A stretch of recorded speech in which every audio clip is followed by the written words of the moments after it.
Hi Grandma, hope you're doing well. I got your email this week and it looks like you have a few questions on diarrhea-related diseases. How convenient. We just covered that subject in my class this past week. So let's go ahead and start off with a brief introduction on diarrhea and some key facts. So diarrhea-related diseases count for about 1 in 9 deaths in children worldwide. That's about 2,195 children die every day due to a diarrhea-related disease. This makes diarrhea the second leading cause of death among children under the age of 5. There are many microbial agents that cause diarrhea. Let me show you a few of those. So, some of these microbial agents include the rotavirus, salmonella, Shigella, and E. coli, along with many others. Diarrhea can also occur in association with diseases like the avian flu or the avian influenza, measles, and malaria, all because they have similar symptoms. It can also occur after the course of antibiotics. According to the CDC, it's noted that most diarrheal diseases are spread through the stool from one person to the mouth of the other.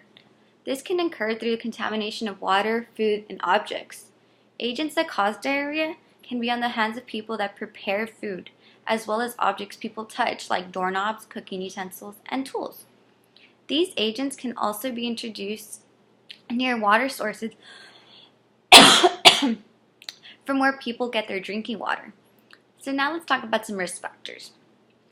Everyone is susceptible to diarrhea, but among youth, it counts for about 60% of deaths of diarrhea because of malnutrition. Malnutrition increases the risk of death even at moderate levels. Children with HIV are also at a special high risk. According to the CDC, children with HIV have a death rate at 11 times higher than children without HIV. So now about prevention on diarrhea. How can it be prevented, you may ask? Well, since most diarrhea is spread through fecal contamination, the best way to prevent this is by providing safe drinking water, safe water overall, sanitation and waste disposal, proper washing of the hands with soap, and breastfeeding to reduce the exposure of contaminated water. So let me show you a picture that I found on how to wash hands properly. So, in this diagram, I have 6 steps to follow to properly wash your hands. The first step, let me see, can you see this? The first step here is wetting your hands. The second step is using liquid soap. The third step is lathering and scrubbing for about 20 seconds. The fourth step is rinsing for 10 seconds.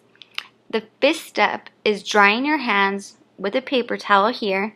And the sixth step is turning off the tap, using that paper towel to prevent any more contamination. Don't forget to wash between fingers, under your nails, and the tops of your hand. This figure would be great, especially in restaurants, in food area, anywhere there's properly handling food to remember to wash hands, and any in the workplace especially, just to prevent all of that contamination and the spreading of these germs. So let's see.